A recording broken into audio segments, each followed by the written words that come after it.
¿Qué tal? ¿Cómo están? Espero que estén bien. Vamos a continuar nuestras clases sobre patologías del esófago, ¿verdad? Para después pasar a estómago y tubo digestivo, ¿verdad?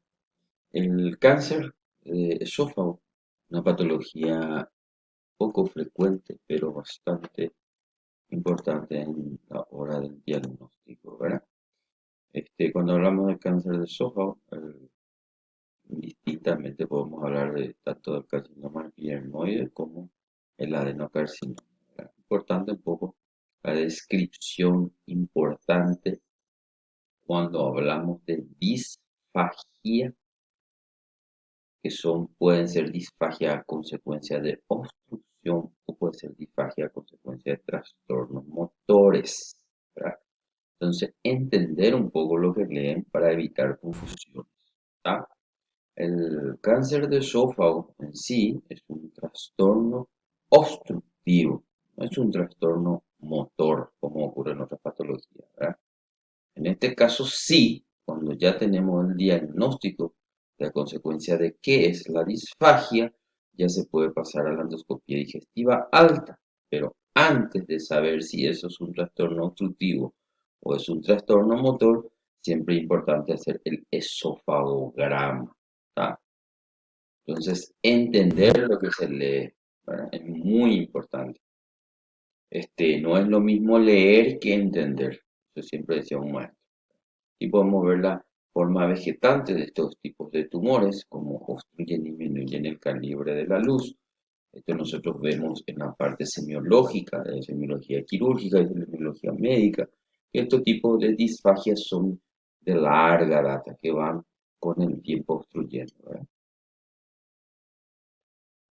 A diferencia de los trastornos motores, que son habitualmente tanto a sólido como a líquido en un mismo momento, estos habitualmente con el tiempo van siendo primero a sólido y después por último a líquido. ¿Tá?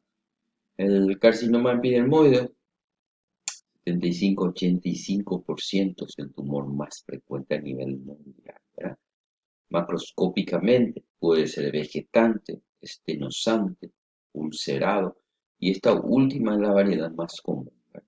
Microscópicamente es más común en el tercio medio, puede ser diferenciado, semidiferenciado o indiferenciado, ¿verdad? Importante la asociación de esta enfermedad, ¿verdad? Con la ingesta de alcohol, con el consumo de tabaco, ¿verdad? El adenocarcinoma, ¿verdad? Es diferente, habitualmente es en el tercio inferior distal del esófago, muy asociado habitualmente a los trastornos a consecuencia del reflujo gastroesofágico, que puede producir un trastorno a nivel distal, produciendo un cambio de epitelio, una adaptación que se llama metaplasia, ¿ya? Y esta metaplasia puede pasar después a lo que llamamos displasia. Esta displasia a consecuencia de una esofagitis por reflujo gastroesofágico y eso le llamamos esófago de Barrett. Es el último grado de la esofagitis. El carcinoma verrugoso es un tumor raro de mejor pronóstico, el carcinoma epidermoide. Después están las cáncer de células pequeñas, es infrecuente, es altamente agresivo, hasta que el extremo que habitualmente los pacientes que vienen a la consulta ya vienen con metástasis a nivel cerebral, óseo, ¿verdad? Hígado. Entonces ya es muy tarde habitualmente. Como es muy agresivo, es de muy rápida progresión, ¿verdad? El carcinosarcoma y el cáncer adenoscamoso son los últimos en este tipo de cáncer, ¿verdad? Vamos a hablar por la epidemiología del epidermoide, que es más frecuente. En algunos libros pueden encontrar también el adenocarcinoma, que ya está ocupando un lugar bastante preponderante en la estadística de carcinoma en el esófago, ¿verdad? Pero a nivel mundial, en la parte norte de los americanos, eh, hablan mayor casuística del carcinoma epidermoide. Esto representa habitualmente el 75-80% de los tumores malignos del esófago. Es más frecuente entre los 70 60 años aproximadamente, la raza negra, y en la raza blanca habitualmente vemos más el carcinoma de pierna. El adenocarcinoma tiene una distribución habitualmente demográficamente en áreas eh, donde hay mucho reflujo gastroesofágico, ¿verdad? Entonces se ve mucho en personas de raza blanca, a diferencia del carcinoma de pierna, que es más habitual en raza negra. Claro que hoy día con el consumo excesivo de alcohol y cigarrillos, tabaco, ¿verdad? Esto se está volviendo un poco más equitativo. La distribución geográfica, el área de mayor incidencia de carcinoma de epidemio vemos en Argentina, Uruguay y el sur de Brasil. El carcinoma de epidemio, como dijimos, el epidemioide, está muy asociado al consumo de alcohol, tabaquismo, alimentación, al tipo de alimento, a la deficiencia de vitaminas y muy asociado a infusiones muy calientes como el mate, el té, ¿verdad? Y algunos tipos de este, alimentos o infusiones muy calientes o alimentos que tengan algún tipo de cocción con mucho carbón, ¿verdad? Los ahumados, por ejemplo, ¿verdad?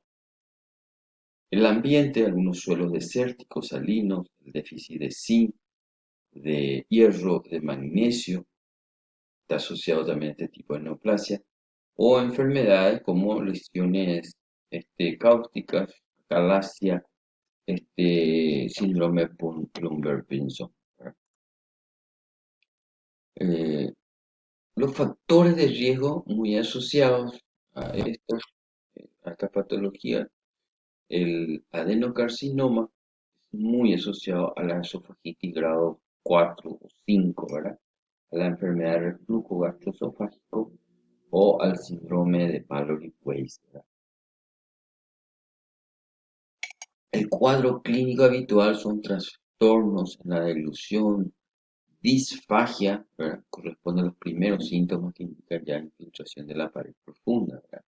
La sensación de roce, ardor durante la deglución lenta, disfagia progresiva, primero a sólido, luego a blando y después ya a líquido, ¿verdad? Hay una pérdida de peso importante, ¿verdad? Cuando la enfermedad está ya avanzada, sobre todo estadio 2 y estadio 3, pueden acompañarse regurgitaciones, tos, infección pulmonar, hemoptisis, melena, cambio del tono de voz por compromiso del nervio recurrente, ¿verdad? Se llama voz bitonal, ¿verdad? Entonces, compresión del nervio recurrente. El examen físico hay muy poco que ver, ¿verdad? Ya, como es muy fácil la diseminación de este tipo de patología, él no tiene la última capa que recurre al esófago, el- la serosa.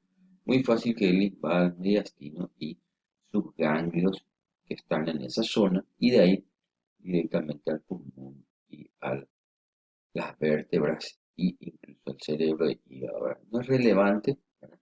En cambio, la enfermedad ya avanzada se caracteriza por signo de deterioro nutricional, adenopatías supraclaviculares, ¿verdad? Como por ejemplo el ganglio de Virchow, la región supraclavicular del lado izquierdo, cialorrea y cambio de voz, ¿verdad? ¿Cómo llegamos al diagnóstico de este tipo de patología?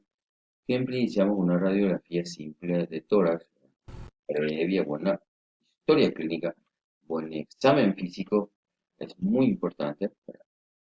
Pero en la radiografía de tórax se pueden ver fácilmente ya las metástasis pulmonares porque pueden ser estadios avanzados.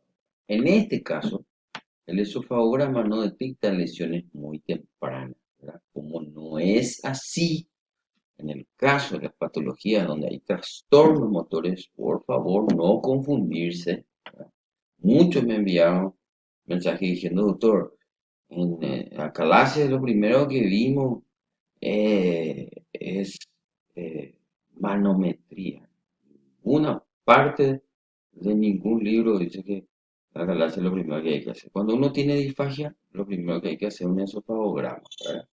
Pero en este caso, nosotros no detectamos por el esofagograma lesiones tempranas del cáncer, ¿verdad? O sea, una esofagitis lo que habitualmente nosotros tenemos regurgitación, tenemos pirosis, ¿verdad? O sea, hay otros signos y síntomas. Por eso es importante la lectura comprensiva, entender lo que estamos haciendo en medicina, sobre todo el dominio de la semiología, ¿verdad? Los signos y los síntomas.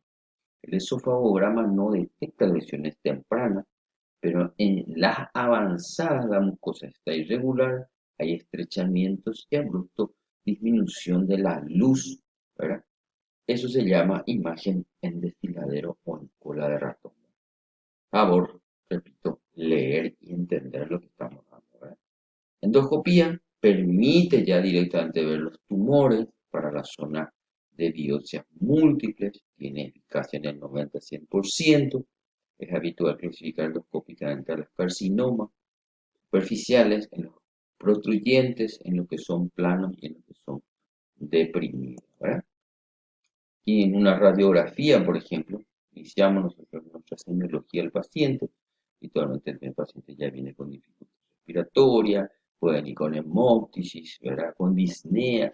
Entonces uno ve estas imágenes tipo balones, ¿sí? Tipo bolas blancas. Entonces se llama imagen en suelta de balones, ¿verdad? Es típico de imagen de metástasis en pulmón, ¿verdad? Por eso hay que sospechar con la historia clínica, repito, o sea, con una buena historia clínica, sospechar cuando vemos esta imagen. Claro que vamos a ver un paciente con pérdida de peso, astenia, anorexia y disfagia, ¿verdad? Entonces, en ese caso, una radiografía nos va a ayudar, ¿verdad?